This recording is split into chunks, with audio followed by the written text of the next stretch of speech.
Welcome back to the Talent Development Hot Seat. I am your host, Andy Storch, and I am so grateful that you are joining me today for an interview with my new friend, Crystal Kadakia.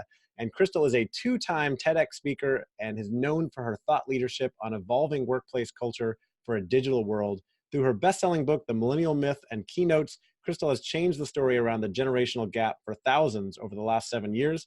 Her forthcoming books include The Day of the Digital Warrior, a self-leadership guide to create connection, escape burnout, and overcome other challenges unique to the digital age, and Learning Cluster Design, How Millennials, Media, and Mobility are Reinventing the Training Industry. She's honored to be a Power 30 Under 30 CLO Learning and Practice and ATD One to Watch Award recipient. And she comes from an engineering background, interesting moving into this learning and development space. And I'm excited to get into some of these topics. So Crystal, welcome to the Talent Development Hot Seat. Thanks so much, Andy. Really glad to be here. Yeah, great to have you on, and a unique connection because I met your husband at a conference, a podcasting conference in Orlando back in February, and he made the connection, and I was just so impressed with everything that you've accomplished, especially at a young age. And I know that you've done a lot of work around generational stuff in the workplace, and I want to talk a little bit about that, but also have been studying the future of work, which is something I am infinitely interested in and love having conversations about. So we'll talk about that today too. But before we do, maybe we can start with you sharing a little bit of your background and how you got to where you are today. Yeah, definitely. It's been quite a bit of a journey. As you mentioned, I have a background in engineering, so that's pretty different right off the bat. I don't think a lot of people in the talent space realize that when they talk about, having to work with those engineering people, or what it's like teaching social skills to engineers, that they're talking about me. I don't think they really envision that. So right. I started out my career as a chemical engineer, spent about 7 years working for Fortune 500. And during that time, I realized that I'm not just any problem solver. I constantly kept on gravitating towards people problems. Machine would be broken over here, and I was the one trying to solve the machine issue, but also asking, well, how are we doing as a team on this? What's the process we're using, and how is that serving us? And so in those days, I really didn't know that there was an entire field dedicated toward thinking about people and business, and how do we change? How do we grow together? How do we empower capabilities for change? And so over some time I was there, I ended up transitioning to a training manager role, and eventually started hearing a lot about millennials. So even though I hadn't heard about this field with people strategy, I found myself in this situation where there was a need.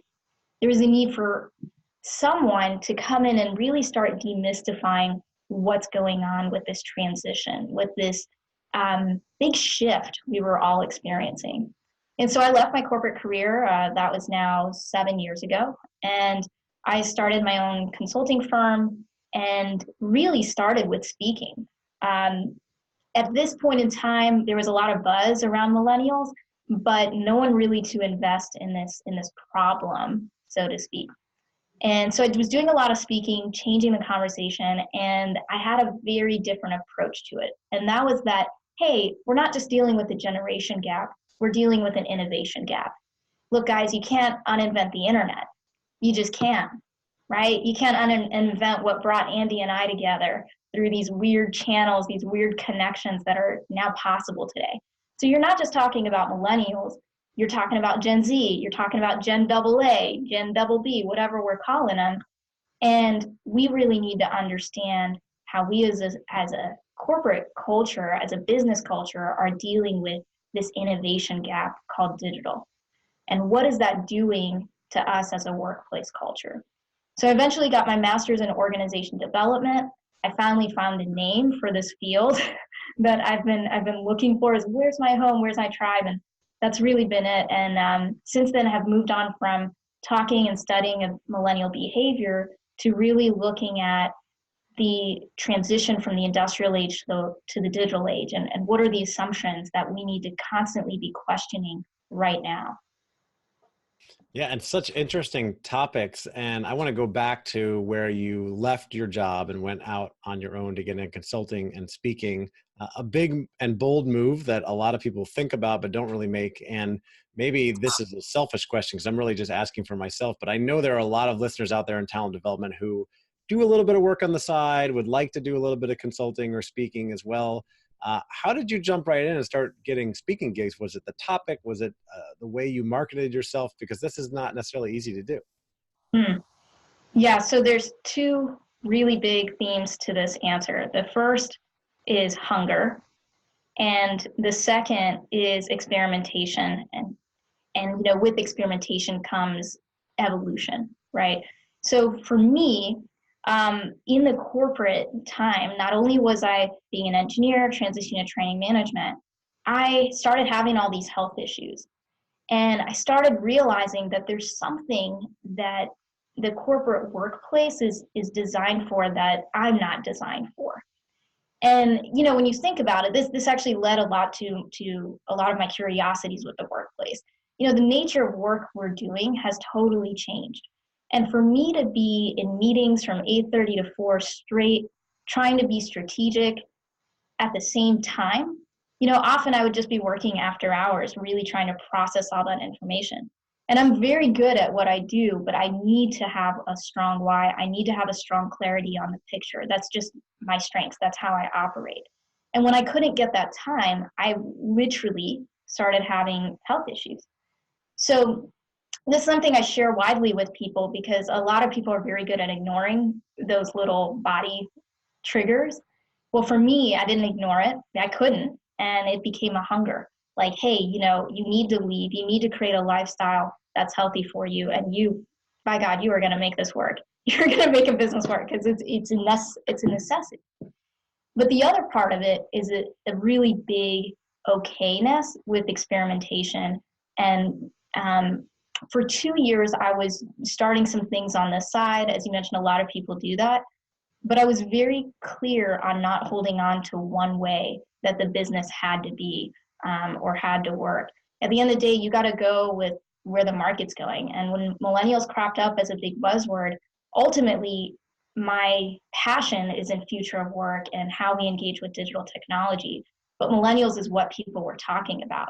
Could I connect the two? Absolutely. Could I serve value by connecting the two? Absolutely. Is that what people would pay me for? More than if I had said, I want to talk about your relationship with digital tech 7 years ago, because people weren't even having that conversation. Right. You got to Yes. be willing to flex, and you got to have the drive to really take some risks and deal with ambiguity. A lot of people can't deal with the ambiguity. Yeah. And not knowing where things are going. So you had a purpose and a little bit of a vision of where you wanted to go, but you're very flexible in how you're going to get there, willing to try a lot of different things. And so you got into consulting speaking. You also wrote a book, and that's something a lot of other people, myself included, think about doing, but know there's a lot of work that goes into that. So what was the impetus for writing this book, The Millennial Myth, and what went into putting that together? Hmm. Yeah, great question. My journey with the millennial myth, I have been talking about this subject for about 4 years. And I had a mentor of mine who she had been published through Barrett Kohler. Her name's Jennifer Kahnweiler, and she does a lot of work in the introvert space. And we would meet, and she finally just said, you really need to write this book. And I go, what are you talking about? What book are you talking about? And she goes, the one you're constantly coaching me on. You need to write that. And I go, I don't even know where to start with that. So she was really a champion. And I think finding your champions with existing authors is a really great way to start to navigate that publishing world, because she was able to create a direct connection for me. Even though we live in this world of global relationships, you can still experience what I call local intimacy. And I think that's what Jennifer and I really had and also leveraged to make this connection happen. So these publishers out in California got a chance to really get to know me, even if I don't live in the same space or I didn't move to San Fran to pitch myself to a billion editors. No, we just made this connection and it went from there. In terms of the process for writing the Millennial Myth, I think it really helped that I'd been speaking and dialoguing about the topic for a number of years because, I already had a lot of the thoughts percolating behind the scenes. And it really became an exercise in organizing and framing and mapping these different concepts, in a way that could be understood and of value to readers. And that's where being an engineer, just left brain kicks right in. You draw your little mind maps and you draw your little outline and you're like, okay, this seems really powerful. And the other thing I'll say that's really important for anyone considering to write a book is to really think about what environment's going to serve you, serve your creativity, serve your flow state. Because I was just talking to a colleague the other day who wants to write a book, and he is talking about how he was trying to schedule in 3 hours a week at least to work on his book.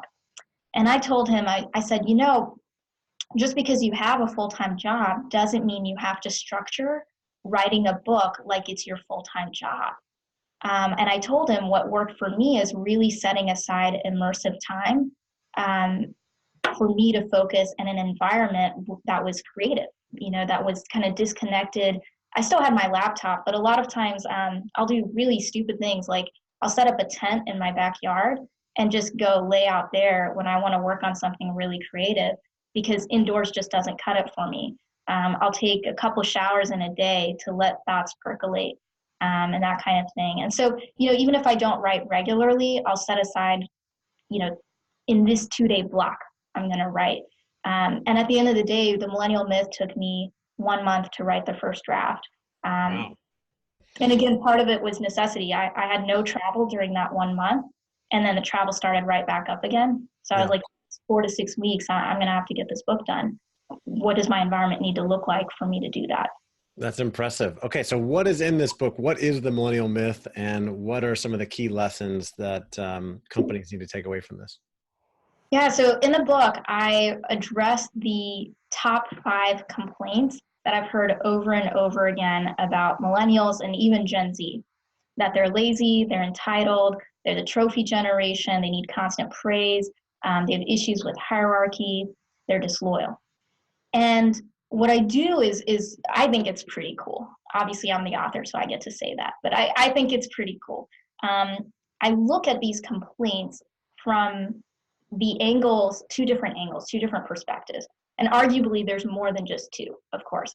But I look at it from growing up in an industrial age and growing up in a digital age. And I look at how fundamentally different generations can look at the exact same behavior and come to completely different conclusions about it. What one person calls lazy, another might call my experiment with productivity.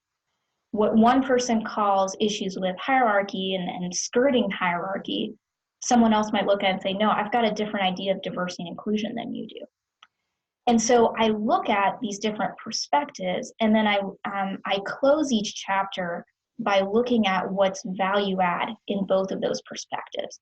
And so for leaders who are reading the book, they can start thinking about, hey, we've got all these different perspectives in our organization, but how can we learn from where we've been and where we're headed to intentionally create some organizational initiatives? So how are we thinking about diversity, inclusion, and hierarchy today? Not just doing things the way it's always been done, but what can we learn from these differing perspectives for how we want to have it be for tomorrow? What can we learn from trophy generation ideas around feedback versus learning? What it means, what it looks like for our personal growth when we have that type of information coming in. So I really look at it from let's demystify, let's pour some water on, let's diffuse some of this generational conflict by creating understanding. And then second part of it is really think about, hey, what's some food for thought for you on what you want to change in your organization as a result of this new understanding? Yeah, I like that. And I have heard all those things as well. I've been, facilitating workshops all over the world for the last 8 years. And I don't hear it as much as I used to, a few years ago, where I'd be working with, say, senior managers at a professional services firm who are all Gen X. and something comes up and the millennial bashing begins, right? They're entitled, they don't work as hard, they're lazy. We hear all that stuff. So, and I think that's changed already. And so all the more reason for you to be shifting your focus, right, to more of the future of work. But it sounds like the biggest key there is perspective and understanding both sides, and that, we're all people and everybody wants to succeed and move up in their career and provide value. They just do it different ways, right? Based on how they grew up and what age they grew up in. Exactly. And it's interesting that you bring up how the conversation's changing, because it absolutely is. And there's residual baggage now that's been built up in the system. So the new thing for me is when I'm asked to give talks on demystifying millennials, which I still am, I've had managers come up to me and tell me how they actually have an issue with Generation Z coming in and doing some millennial bashing, because they've heard so much about millennials that they'll now say, the new hire will come up and say, oh, well, you don't have to worry about me. I'm not like those millennials. So that's like there is this residual, just baggage and BS that's built up. And so it's still certainly a challenge, but I, for one, am so happy to see that the conversation has shifted towards, well, hey, how do we just move on from all of the stereotyping, all the complaints, to something more productive?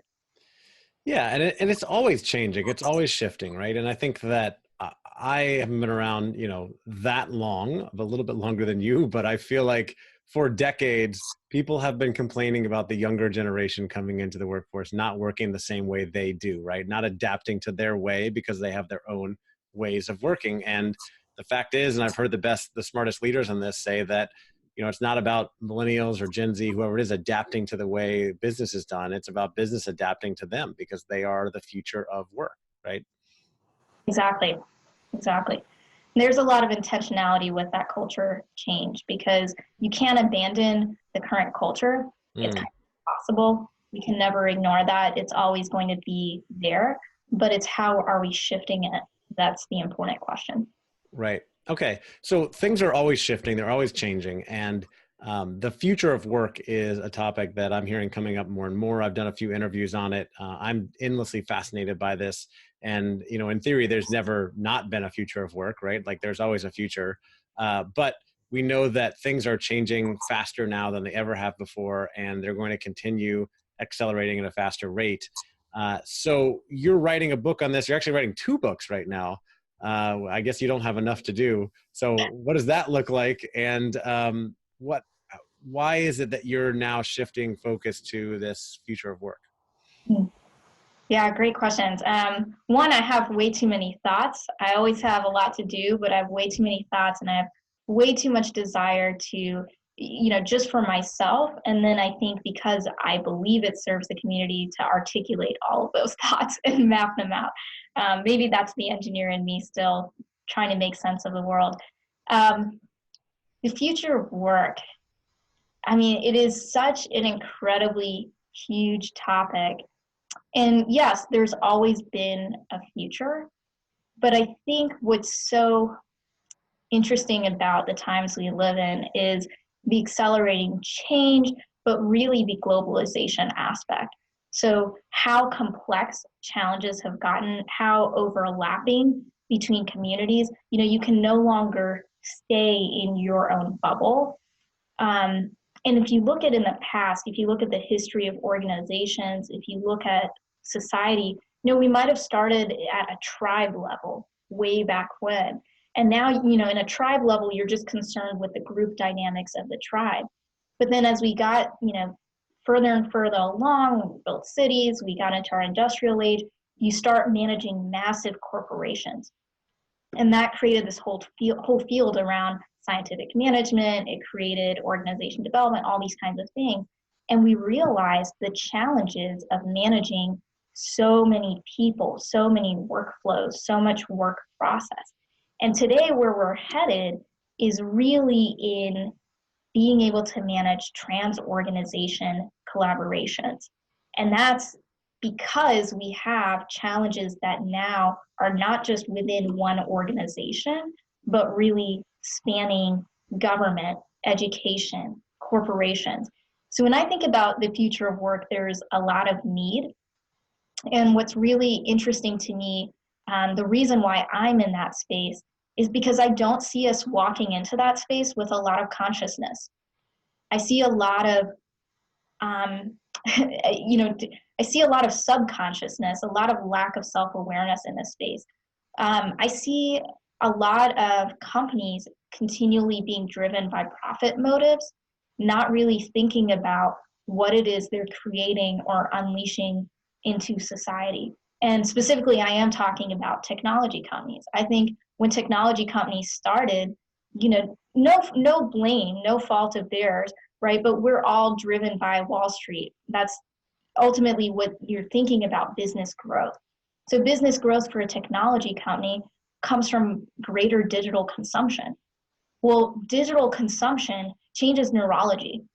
It changes human behavior. Right. And that's a huge accountability possibility that hasn't been at the forefront of technology companies' minds. And it's only just now emerging as a conversation in this space. And a lot of it's due to political happenings, right? So we talk about fake news, we talk about the algorithms we now see on Facebook and so on, and what impact that has on us. And the question there is, what responsibility do companies have to give humanity technology that empowers us versus disempower us? Right. And so this is what's really interesting to me about the future of work. And this is the area I'm really spending a lot of my time talking about, consulting in, is trying to bring that self-awareness, whether we're talking at the individual level, the team level, or even the organization culture level of, hey, how is digital technology shaping your everyday? How are you bringing it into training? How are you bringing it into inclusion? Are you inviting it in? Or are you pretending like, hey, we're still in the industrial age, we don't have those tools? There's so many aspects to this. There's the, are you being left behind and not evolving question? Or there's the, are you just jumping on the bandwagon, right? Adapting to every technology, not even thinking about how this is going to impact your organization. And I'm trying to play in the middle, like, hey, you need to evolve, but evolve with consciousness. Don't just bring in the next technology. Don't bring in VR without thinking about privacy. Don't tie VR to performance management. This is a conversation I was just recently in, is, don't tie VR, virtual reality, to performance management without thinking twice about it. And that one, I just have to say this really quick because it just strikes me as so funny. But people are bringing in virtual reality because they're like, well, millennials need fun training, and this is a fun way to go about it. Yeah. And then they're like, well, let me now measure your performance based on how you do in this virtual reality setting, and then decide whether to promote you or let you go or whatever. Well, that doesn't sound like fun at all. Now you're actually making people scared to learn. So it's very interesting to me who is involved in shaping these technologies in the workplace. Are you involving people strategists? Are you involving organization development consultants? Who are you involving? Or is it just the software developers, which I love software developers, but we need the expertise that's been honed and built over time that we all have in talent development in human professions married to that technology imperative. You can hear my passion for this. Sorry, I'll go off on this. Yeah, you obviously have a little bit of interest in this. I do as well, and there's so much to unpack there. I'm, fascinated by this balance you mentioned. Social consciousness, and of course, companies mostly still being driven by profits, and some companies are much more socially conscious these days. But technology companies, especially, people don't think about it. We all have these smartphones in our hands, and everyone at companies are tied to these. And the technology companies who make them, whether it's Apple or Samsung, or the companies that make the apps like Facebook and Instagram and LinkedIn and Microsoft, they all are motivated to create things that are as addicting as possible so that we're always using, consuming more and more. And yet we're finding there may be, a lot of psychological different consequences, right? Or health consequences that could come from this. So how do they balance that? And how do companies that are interested in wellness for their employees help employees develop a healthy habit or addiction, I guess you will, to technology so that it's not completely taken over their lives? I'm waiting for a profit model that's disruptive. That's the next disruption I'm looking for, is a profit model that's not based around consumption. Because consumption isn't, I can't imagine that it's our only possibility on the planet for profit. I actually really love a lot of the things Microsoft is doing specifically, because I think that they're thinking very intentionally about how do we empower humanity through tech. I just did a tour of their headquarters last year, and really is just, this isn't like a promotional thing. For me, it was just research. And I was really intrigued by how they're redirecting their efforts towards thinking about intentional technology. So, instead of notifications, they're really championing for what they call nudges, which is in-app or in-program assistance, AI assistance, rather than when you're out of an app bothering you with, hey, this has come up. And they've even told their employees to turn off their notifications because it's such a distraction for people, which I think is fantastic. I think that they're thinking a lot about how can we think about people, for example, with disabilities differently. And I think a lot of this is led by their CEO, Satya Nadella, who has children who have different abilities. And I think that that's really interesting to me, is how a leader's really taking his personal circumstances and bringing it into the work, because we all talk about humanizing work and what that means for the future of work. And I think Satya is really doing that, really showing that, because we have to bring our whole selves. And I think a lot of industrial age leaders might say, oh, that's something you shouldn't be doing. But I think that's very value add. And so he's doing things like on PowerPoints, they've got an auto translate feature now, where as a speaker, which, I'm a speaker, I love this feature, you can just click a button and have what you're saying on a microphone translated with auto captions when you're speaking real time into I can't remember, but it's at least 16, 20 languages. So just things like that. That's really, wow, that's empowering. That's really empowering. So I think there's examples of this in different places, but I think some companies they do it as an afterthought, and Right. some companies are doing it from the outset, which I think is really important. Well, it is interesting that, you mentioned Satya Nadella. Nadella has taken over as CEO a few years ago at Microsoft and completely turned things around, and not only taking more of a socially conscious and human view of things, but that has translated to profits, and revenue and stock price as well. Because as you and I record this right now, this may change. Microsoft is the most valuable company in the world. They are the biggest company in the world, bigger than Apple and Amazon, followed by Alphabet, and then Facebook is right in there as well. So these are all technology companies that are kind of at the top of the heap, and they're also creating more and more technology, a lot of it addictive. And your new book is about how to kind of navigate this digital age and avoid burnout, right? So for people that are listening who are, say, working in talent development and trying to create a productive and healthy workforce, what are some things they should be thinking about to help their employees be productive and healthy and avoid burnout in this increasingly digital age? Yeah, so great question. I think the premise behind the book, the context is really in realizing that things that used to be separated by time and space are no longer separated. So things like getting information, we now can have all the time, right, from our smartphone. Things like connecting with other people, communication, is happening all the time. You don't have to wait for the envelope in the mailbox to be able to communicate to someone, or leave a voicemail and think that, okay, I can get back to them tomorrow. With text messaging and all of the ways we have to instantly be connected to people, time and space we used to have to think, to process, doesn't really exist anymore. Well, what does that mean for us leading ourselves, leading others? What it means is now, unless we create that time and space, we don't get it. We have to choose our habits consciously, when it comes to engaging with digital technology.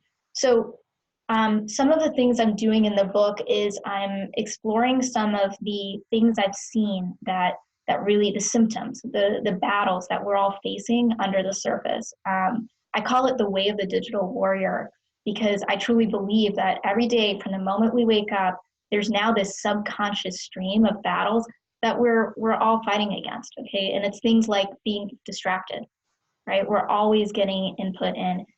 It's things like, how do we build relationships? How do we communicate when there's so many different avenues of communication? So if there's just a few tidbits, this is all very early for me. I'm planning on really working on writing this, pulling this together. I'm very much in a research phase right now. I'm planning on writing this next year, and I want to make this international. I want to see, I'm planning on spending some time in Singapore, Kuala Lumpur, APAC region, see how they are dealing with digital technology. What are the choices they're making in their relationship? What's subconscious, what's conscious?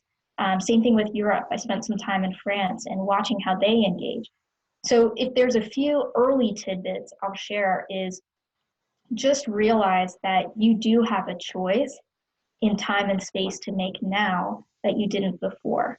And the sooner you start making those choices consciously, the greater you're going to see your productivity change, your engagement change, your resilience, your burnout change.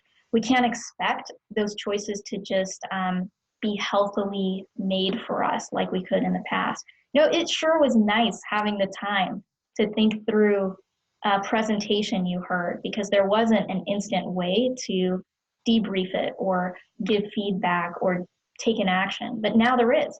So the only way you're going to get that time and space is if you say, I'm going to take that time. I'm going to create an immersive environment to write a book. I'm going to go build that tent in my backyard and I'm going to enjoy it. You know, those types of choices. So we've talked a lot about trends in the future of work, and you certainly gave some advice on creating that immersive experience. And as we wrap things up, for people listening that are trying to create that best work environment and prepare for the future of work, what's one more piece of advice you would give? Maybe advice and maybe a little bit of a story. Sure. I was giving a talk on this topic of digital habits recently, and a real estate agent came up to me. She was in the audience, and she came up to me and she was telling me how amazing it was that she had this app on her phone now. She was really glad that her company had gone into this app, and she gets notifications for when new properties are up for sale. And she said it's awesome. You know, it really filters the lead process for her, and it's really making work easier. But she said that it also makes it really hard for her to be away from her phone. And that there was a moment when her teenage daughter came up to her and said, you know, Mom, I just feel like you're not really here anymore. And I think that was, you know, that was like really heartbreaking for her to hear. So my advice for people in the talent development space is really to acknowledge and recognize what digital technology is doing. It's not just a silo. It's not just another initiative to invest in. When we talk about digital transformation, it's not just change management. It's everyday behavior that's changing. And if you try to see it as its own separate bucket, like, okay, IT's taking care of that, you're going to miss out on bringing to bear your expertise, your capability in helping organizations, people in organizations thrive. And so really that's my advice is don't ignore it, don't silo it, don't put it in a separate box, work with it. You know, take on that challenge. Yeah. You know, acknowledge what the digital technology is doing and really make space for people to step away from technology or think about doing it yourself. I'm conscious of that myself. And the more and more I become conscious of it, the more I'm conscious of how addicted I am to my phone. Yeah, and I have to just say, I'm not trying to say technology is a bad thing. Right. It's a tool. Yep. And so I love the real estate example because it is helping her. Right. With the job. It is cutting out. But it becomes addicting to have it on all the time and then not feel like you can be away because you might miss a new listing. there's just a different choice she needed to make there, a different boundary that Yeah, still I agree. I love technology. For me, it brings people together. It allows us to connect very easily and set up this interview, and social media as well. I'm a big fan of, but I understand the downsides and the consequences as well. And the more we have awareness around that stuff and make great choices, the better life we're going to live. Crystal, thank you so much for coming on. For anybody listening who wants to connect with you, get in touch with you, what's the best place for them to do that? Find me on LinkedIn. I respond personally to anyone who reaches out to connect. Awesome. I love it. I'm on LinkedIn all day, every day. And as I always say to my listeners, if you're on LinkedIn and you haven't connected with me, please make sure you connect with me. Make sure you connect with Crystal. Follow both of us. I'm posting content on LinkedIn daily and love connecting with listeners. We both love to hear from you. Crystal, thank you again for coming on the podcast to talk about all the things going on with generational differences and especially the future of work. It's been enlightening for me, and I think it has been for our listeners as well. So thank you again for coming on to the Talent Development Hot Seat. Thanks so much, Andy. All right, take care.